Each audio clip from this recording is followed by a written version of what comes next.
वंदे पुरुषोत्तमम।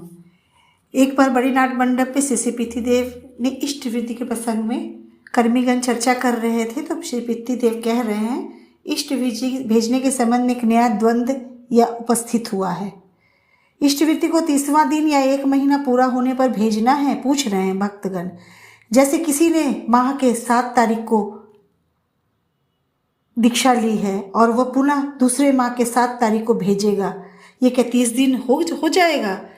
किस प्रकार मानकर चलना समीचीन है? पितृदेव कह रहे हैं, मेरा यह विचार है कि किसी को मानकर हम चल सकते हैं। इस विषय को लेकर व्यर्थ में हम वाद विवाद में पड़ जाते हैं। ऐसा नहीं होना चाहिए, ऐसा अच्छा नहीं है। हर व्यक्ति को मधुर भाव से समझा देना चाहिए। पर ठाकुर ने ही 30वें दिन भेजने की बात कही है। भक्तगण पूछ रहे हैं, 30वें दिन का ही ठाकुर माँ इसका अर्थ यही है, किंतु इसका उल्लंघन करने के बजाय 30वां दिन ही भेजना श्रेयकर है। कह रहे हैं कि ऐसा कोई नियम नहीं है, लेकिन इसको अगर मान ले कि 30वें दिन भेजे तो वो ज़्यादा श्रेष्ठ होगा, ज़्यादा अच्छा होगा। जो सबसे अच्छा होगा वही हम लोगों को करना है। इस पर फिर जगत ज्योतिदा पूछ रहे हैं, जगत ज्योति सेनदा कह रहे हैं, स्वस्तैनी फंड है, किंतु जो स्वस्तैनी करते हैं वे संसार में नहीं हैं। ऐसा अवस्था में उस अर्घ का क्या होगा? जो व्यक्ति संसार त्याग करके गए हैं उनकी स्वस्तैनी का कैसे क्या होगा? तो शिष्य पितृदेव बता रहे हैं, उनके सगे संबंधी के लिए उचित है कि उसे ठाकुर के निकट भेज दे और ये उल्लेख कर दे कि किस लिए इस अर्घ को भेज रहा है। फिर जगत ज्योतिदा पूछ रहे हैं, अनेकों अपने खाम ख्याल के अनुसार इष्टवृत्ति भेजते हैं। जैसे हमारा मन हुआ 30वें दिन भेजे, मन हुआ 2 महीने में भेजे, मन हुआ 4 महीने में भेजे, मन हुआ 1 साल में भेजे। तो ये ठाकुर को चंदा दे रहे हैं क्या? ऐसा पूछ रहे हैं।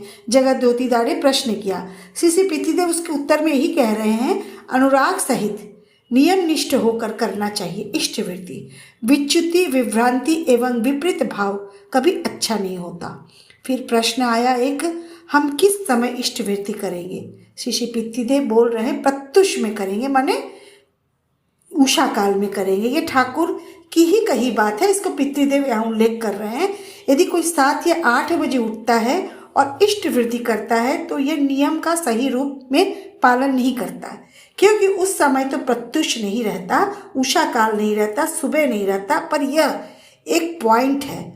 असली बात यह देखना चाहिए कि ये कभी इष्टवृत्ति करता है या नहीं। यहाँ पर कह रहे हैं प्रत्युष काल में तो अच्छा होता है, सबसे उत्तम होता है, लेकिन यहाँ पर एक देखना ये भी चाहिए कि वो कर रहा है कि नहीं। इसे ठाकुर ने एक वाणी के माध्यम से बताया हम लोगों को, उषा निशा में मंत्र साधन, चलते फिरते जब, यथा समय इष्ट निर्देश, मूर्त करना ही तब। उषा तो सवेरे 8 बजे नहीं होती। नियम को मानकर चलना ही चाहिए। नियम को मानकर चलने से मनुष्य मधुर होता है। कोई भी चीज़ अगर नियमबद्ध रूप से चला जाए तो हमारा जीवन सुंदर और बहुत मधुर होता है, शक्तिशाली और फुर्तीला होता है। सवेरे 8 बजे उठने के पहले तो अनेकों के घर संसार के अनेक कार्य शेष हो जाता है। यदि कोई 8 बजे उठता है तो वह उषा में उठने का आनंद नहीं ले पाता। यहाँ आनंद की बात ठाकुर जी कह रहे हैं। तो फिर यतीनदा उनसे पूछते हैं, यतीनदा यानी यतीन वसुदा कहते हैं, स्वस्ति अर्घ एवं योग अर्घ के विषय में कुछ कहें। कथोपकथन चल रहा है, इसमें कई प्रश्न उसमें पूछे जा रहे हैं। तो श्री पितृदेव यानी बड़दा कहते हैं, स्वस्ति अर्घ एवं योग अर्घ की बातें ठाकुर ने की है। फिर दुलाल मजुमदार पूछते हैं, इष्टवृत्ति को जितना बढ़ाया जाए उतना ही अच्छा है। श्री पितृदेव उनके उत्तर में कहते हैं, हाँ यह बात तो ठीक ही है। फिर प्रश्न आता है, फिर भक्त प्रश्न एक के बाद एक प्रश्न कर रहे हैं और हमारे पितृदेव उनका समाधान देते जा रहे हैं। फिर एक प्रश्न आता है, विभिन्न जगहों में जाकर अनेकों विभिन्न क्वाइन में इष्टवृत्ति करते हैं। जैसे कई जगह अलग अलग क्वाइन चलता है। तो श्री पितृदेव कहते हैं, जहाँ जैसा वहाँ वैसा।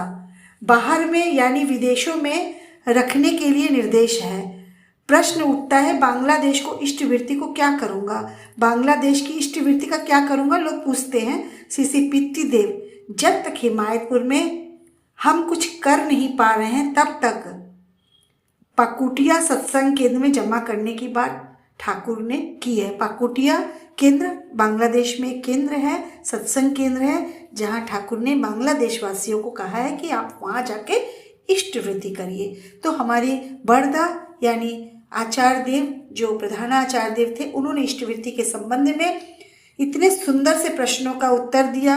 आशा ही नहीं, विश्वास है कि किसी के मन में अब कोई संशय नहीं रहेगा। इन्हीं शब्दों के साथ सभी को जय गुरु।